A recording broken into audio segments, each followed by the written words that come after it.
Today, we're jumping into a world where programming isn't just about building apps or websites, it's a full-blown intellectual sport.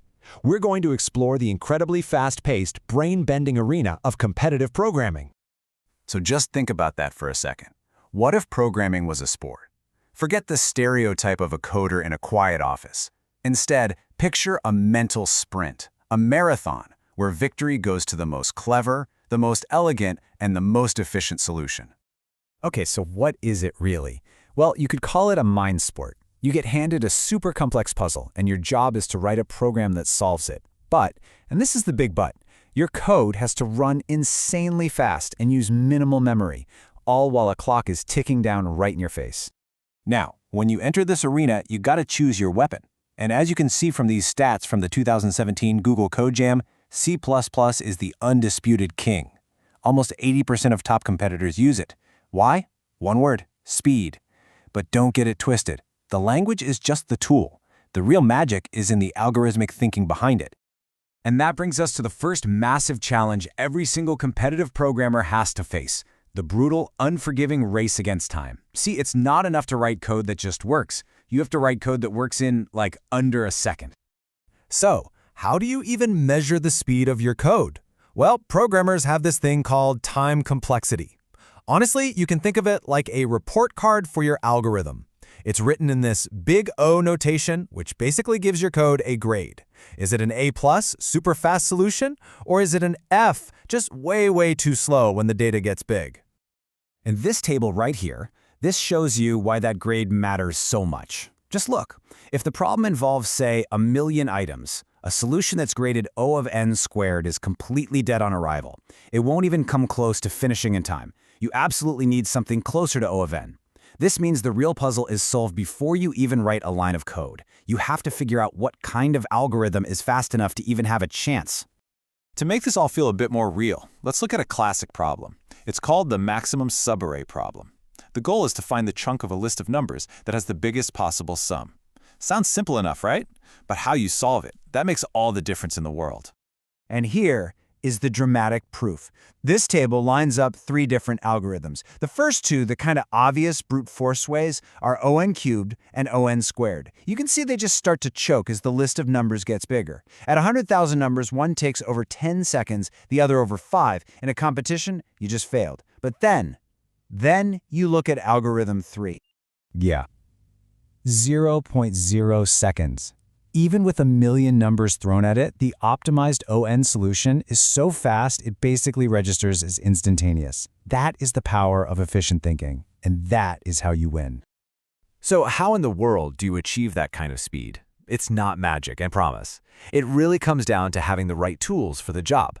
It's about building up a well-stocked toolkit of data structures and clever techniques.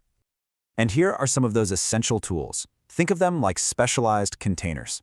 A vector is your basic expandable list. A set is a neat little container that keeps everything sorted for you and automatically kicks out duplicates. A map is just like a dictionary, connecting a key to a value. Just picking the right container from the get-go can be the difference between a lightning-fast solution and one that times out. But, you know, having the tools is one thing. Knowing the right strategy is a whole other level. Let's take the coin problem. The challenge is simple. Make a certain amount of change using the fewest coins possible. It's a perfect way to see how different strategies play out. And this is where it gets so cool. The intuitive approach, what we call a greedy algorithm, is to just always take the biggest coin you can. For our money, that actually works. But what if you had a weird set of coins, like 1s, 3s, and 4s, and you needed to make a sum of 6? The greedy way gives you a 4, a 1, and a 1. That's 3 coins. It's not the best. A more careful strategy, called dynamic programming, builds up the solution from the bottom, finding the best way to make every smaller sum first, and it finds the true answer: 2 3s, 2 coins. Optimal. Okay, so once you've got those fundamental tools and strategies down, the next level is all about abstract thinking. It's about seeing a problem's hidden structure and learning how to navigate it, kind of like a giant, invisible labyrinth. And the master key for that labyrinth? It's almost always this concept of a graph. All a graph is a bunch of dots, or nodes, connected by lines, or edges. It's a really simple idea, but it's an incredibly powerful way to represent relationships between things. So why is this so important? Because the absolute best programmers can look at a problem that seems totally unique, like a map of cities, a social network, or a sequence of tasks, and see the underlying graph hidden inside. And once they model it that way, they can unleash a whole arsenal of powerful, proven algorithms to solve it efficiently. And believe me, the rabbit hole goes deep. Before you know it, you're tackling challenges like finding the absolute shortest path through a massive network, just like your GPS does.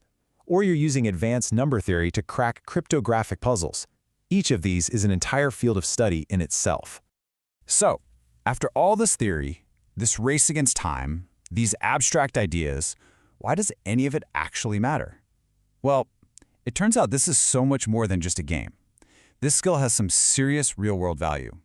And here is the real-world payoff. The biggest tech companies on the planet know that anyone who can solve these kinds of problems under intense pressure is probably a phenomenal engineer. So they use these exact same contests as a major recruiting tool. Doing well in one of these is one of the best ways to prove you've got the skills and land a dream job. And the stages where this happens are legendary. You've got the ICPC for college students, which is like the World Championship, and then you have the huge events run by the companies themselves, like Google Code Jam and the Facebook Hacker Cup. These are the arenas where the best of the best go to prove themselves.